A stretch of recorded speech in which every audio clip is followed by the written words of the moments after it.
Hello, ഇന്ന് ഞാൻ വന്നിട്ടുള്ളത് ഒരു ഫ്രിഡ്ജ് ഓർഗനൈസേഷൻ വീഡിയോ ആയിട്ടാണ്. അപ്പോൾ ഈ ഒരു വീഡിയോയിൽ മെയിനായിട്ട് ഷെയർ ചെയ്യുന്നത് നോ കോസ്റ്റ് ഓർഗനൈസേഷൻ ഐഡിയാസും പിന്നെ നമ്മുടെ ഫ്രിഡ്ജിൻ്റെ ബേസിക് ക്ലീനിങ് ടിപ്സും കൂടിയിട്ടാണ്. ആദ്യം തന്നെ നമ്മൾ വാങ്ങിച്ചിട്ടുള്ള ഫ്രൂട്ട്സും വെജിറ്റബിൾസൊക്കെ ഒന്ന് സെഗ്രിഗേറ്റ് ചെയ്തെടുക്കുന്നുണ്ട്. അപ്പോൾ നമ്മൾ ഫ്രിഡ്ജിൽ വെക്കാത്ത ഐറ്റംസൊക്കെ ആദ്യം തന്നെ ഒന്ന് മാറ്റി വയ്ക്കുന്നുണ്ട്. നമുക്ക് സെപ്പറേറ്റ് ഓർഗനൈസേഴ്സ് ഒന്നും വാങ്ങാതെ തന്നെ നമ്മുടെ വെജിറ്റബിൾസൊക്കെ നീറ്റായിട്ട് എങ്ങനെ ഫ്രിഡ്ജിൽ സ്റ്റോർ ചെയ്യാമെന്നും കൂടെ ഉള്ളത് നോക്കാം. അപ്പോൾ അതിനായിട്ട് നമ്മൾ വീട്ടിലുള്ള ഇങ്ങനത്തെ പേപ്പർ ബാഗ്സൊക്കെ യൂസ് ചെയ്യാവുന്നതാണ്. നമുക്ക് ആവശ്യമുള്ള ലെങ്ത്തിനനുസരിച്ച് ആ ഒരു പേപ്പർ ബാഗ് ഉള്ളിലേക്കൊന്ന് ഫോൾഡ് ചെയ്തെടുത്തിട്ടുണ്ടെങ്കിൽ നല്ലൊരു പേപ്പർ ബാഗ് ബാസ്ക്കറ്റ് തന്നെയായിട്ട് അത് ക്രിയേറ്റ് ആയി കിട്ടും.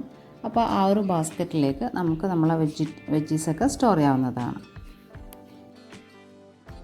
അപ്പോൾ നമ്മളെ വെജിറ്റബിൾ അത്യാവശ്യം ക്വാണ്ടിറ്റിയിലുള്ളതാണെങ്കിലും ലോങ് ടൈം സ്റ്റോറേജ് ആവശ്യമായിട്ടുള്ളതാണെങ്കിലും ഈ ഒരു പേപ്പർ ബാഗിൽ സ്റ്റോർ ചെയ്തിട്ടുണ്ടെങ്കിൽ അത് ലോങ് ലാസ്റ്റ് ചെയ്യുന്നതാണ്. ആ ഒരു ഈർപ്പം കാര്യങ്ങളൊക്കെ ആ ഒരു പേപ്പർ ബാഗ് തന്നെ അബ്സോർബ് ചെയ്യുന്നതുകൊണ്ട് അത് കുറച്ചും കൂടെ കേടാവാണ്ട് നിൽക്കുകയും ചെയ്യും. പിന്നെ അതുപോലെ തന്നെ ഇതുപോലെയുള്ള പ്ലാസ്റ്റിക് കവറൊക്കെ ഉണ്ടെങ്കിൽ അത് വെച്ചിട്ടും ഒരു ബാഗ് ക്രിയേറ്റ് ചെയ്തെടുക്കാവുന്നതാണ്. നമുക്ക് വേണമെങ്കിൽ ചെറിയൊരു കാർഡ്ബോർഡ് പീസ് അതിൻ്റെ ബേസിൽ വെച്ച് കൊടുത്തിട്ടുണ്ടെങ്കിൽ നല്ലൊരു ബാസ്ക്കറ്റ് ഷേപ്പ് തന്നെ അത് ഫോം ചെയ്തെടുക്കും.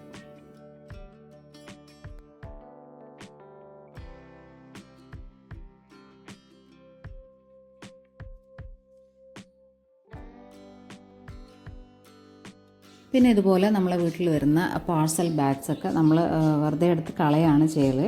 അപ്പോൾ ഇതിനൊക്കെ നല്ലൊരു ബേസ് സപ്പോർട്ടായിട്ടാണ് വരുന്നത്. അപ്പോൾ അങ്ങനെയുള്ള പേപ്പർ ബാഗൊക്കെ ഈ ഒരു പർപ്പസിന് വേണ്ടിയിട്ട് നല്ല രീതിയിൽ തന്നെ നമുക്ക് യൂസ് ചെയ്യാനായിട്ട് പറ്റുന്നതാണ്.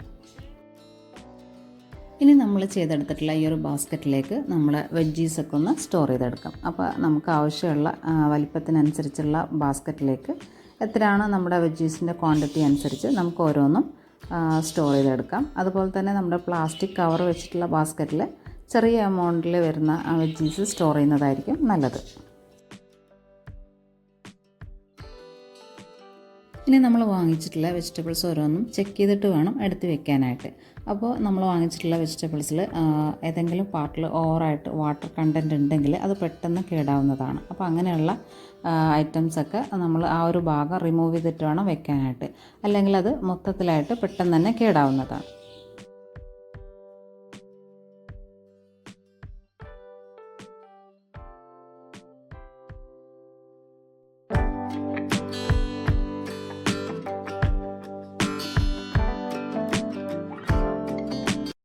ഇനി നമ്മുടെ കയ്യിലുള്ള ഇതുപോലെയുള്ള പ്ലാസ്റ്റിക്കിൻ്റെയോ ഗ്ലാസിൻ്റെയോ ഒക്കെ ക്ലോസ്ഡ് കണ്ടെയ്നേഴ്സ് നമുക്ക് സ്റ്റോർ ചെയ്യാനായിട്ട് യൂസ് ചെയ്യാവുന്നതാണ്. അപ്പോൾ ഞാനിതിൽ കറി ലീവ്സാണ് സ്റ്റോർ ചെയ്ത് വെക്കുന്നത്. അപ്പോൾ കറി ലീവ്സൊക്കെ നമ്മൾ സ്റ്റോർ ചെയ്യുമ്പോൾ ഇതുപോലെ തണ്ടോട് കൂടി എടുത്ത് വെച്ചിട്ടുണ്ടെങ്കിൽ അത് കുറച്ചും കൂടെ ലോങ് ലാസ്റ്റ് ചെയ്യുന്നതാണ്.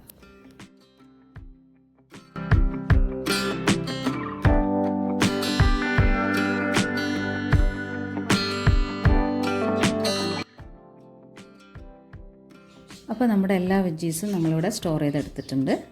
ഇനി നമുക്ക് നമ്മുടെ കൗണ്ടർ ടോപ്പും കൂടെ ജസ്റ്റ് ഒന്ന് ക്ലീൻ ചെയ്തെടുക്കാം.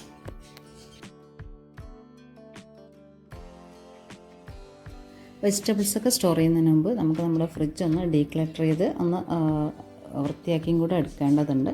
അപ്പോൾ അതിനായിട്ട് ഞാനതിൻ്റെ സ്ലൈഡ്സൊക്കെ ഒന്ന് എടുത്ത് മാറ്റുന്നുണ്ട്. ഇതിപ്പോൾ കുറേ നാളായി ഞാൻ എൻ്റെ ഫ്രിഡ്ജ് ക്ലീൻ ചെയ്തെടുത്തിട്ട്. അപ്പോൾ അത്യാവശ്യം സ്റ്റെയിനും കാര്യങ്ങളൊക്കെ, ഇതൊക്കെ കേക്കിൻ്റെയൊക്കെ സ്റ്റെയിനാണ്. അപ്പോൾ അതൊക്കെ ഒന്ന് നല്ല രീതിയിൽ തന്നെ വൃത്തിയാക്കി എടുക്കേണ്ടതുണ്ട്.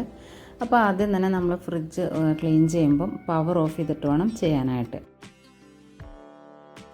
അപ്പോൾ ഫ്രിഡ്ജ് ക്ലീൻ ചെയ്യുമ്പോൾ ആദ്യം ഒരു വെറ്റായിട്ടുള്ളൊരു ക്ലോത്ത് വെച്ചിട്ട് ജസ്റ്റ് ഒന്ന് വൈപ്പ് ചെയ്തെടുത്തിട്ട് അതിൻ്റെ ഈർപ്പം ഫുള്ള് കളഞ്ഞിട്ട് വേണം നമ്മൾ ക്ലീൻ ചെയ്തെടുക്കാനായിട്ട്. ഫ്രിഡ്ജൊക്കെ ക്ലീൻ ചെയ്യുമ്പോൾ നമ്മളെപ്പോഴും സോപ്പ് കണ്ടൻറ്റുള്ള സൊല്യൂഷൻ യൂസ് ചെയ്യുന്നതിനേക്കാളും വിനെഗർ കണ്ടൻറ്റൊക്കെ ഉള്ള നാച്ചുറൽ ബേസ്ഡ് ആയിട്ടുള്ള സൊല്യൂഷൻ യൂസ് ചെയ്യുന്നതായിരിക്കും നല്ലത്. അപ്പോൾ ഞാനിവിടെ ഒരു വിനെഗർ സൊല്യൂഷനാണ് യൂസ് ചെയ്യുന്നത്. അപ്പോൾ അത് വെച്ചിട്ട് ഈ ഒരു ബെൽറ്റിൻ്റെ ഭാഗമൊക്കെ നല്ല രീതിയിൽ ഡേർട്ട് അക്യുമുലേറ്റ് ചെയ്യുന്ന പോർഷനാണ്. നമ്മളെ ശ്രദ്ധയിൽ പെട്ടെന്ന് പെടാത്തൊരു ഭാഗം കൂടിയിട്ടാണിത്. അപ്പോൾ ആ ഒരു പോർഷനിലെ ഡേർട്ടൊക്കെ ഈ ഒരു സൊല്യൂഷൻ വെച്ചിട്ട് നല്ല രീതിയിൽ തന്നെ ക്ലീൻ ചെയ്യാൻ വേണ്ടിയിട്ട് പറ്റിയിട്ടുണ്ട്. അപ്പോൾ ഞാനിവിടെ ഫുള്ളായിട്ട് തന്നെ ആ ഒരു സെയിം സൊല്യൂഷൻ വെച്ചിട്ടാണ് ക്ലീൻ ചെയ്തെടുക്കുന്നത്.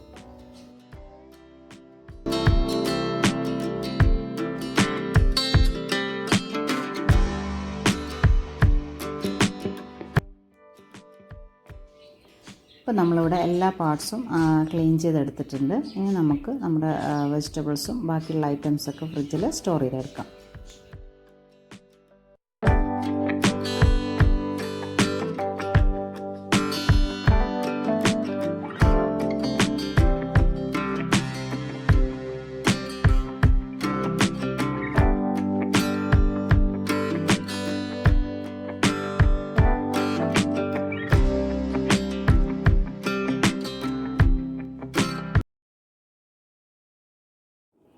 ഈ ഒരു ലീഫി വെജിറ്റബിൾ ഞാൻ നെക്സ്റ്റ് യൂസ് ചെയ്യുന്നത് കൊണ്ടാണ് ഇങ്ങനെ വെച്ചിട്ടുള്ളത്. അല്ലാതെ നമ്മൾ ലോങ് ടൈം യൂസിനാണ് ആവശ്യമായിട്ടുള്ളതെങ്കിൽ ഒരു ക്ലോസ്ഡ് കണ്ടെയ്നറിൽ ടിഷ്യൂവോ ക്ലോത്തോ ഒക്കെ വെച്ചിട്ട് വേണം സ്റ്റോർ ചെയ്യാനായിട്ട്. ഇനി നമ്മുടെ ഡയറി പ്രോഡക്ട്സും ബാക്കിയുള്ള ബോട്ടിലിൽ സ്റ്റോർ ചെയ്തിട്ടുള്ള ഐറ്റമൊക്കെ ഞാൻ ഈ ഒരു ഡോർ സൈഡിലാണ് എടുത്ത് വയ്ക്കുന്നത്. അപ്പോൾ അതും കൂടെ കഴിഞ്ഞിട്ടുണ്ടെങ്കിൽ നമ്മൾ എല്ലാ ഓർഗനൈസേഷൻ കഴിഞ്ഞിട്ടുണ്ട്. അപ്പോൾ ഈ ഒരു വീഡിയോ ഹെൽപ്ഫുൾ ആയിട്ടുണ്ടെങ്കിൽ നമ്മുടെ ചാനലൊന്ന് സബ്സ്ക്രൈബ് ചെയ്യാനും ലൈക്ക് ചെയ്ത് സപ്പോർട്ട് ചെയ്യാനും മറക്കല്ലേ. താങ്ക്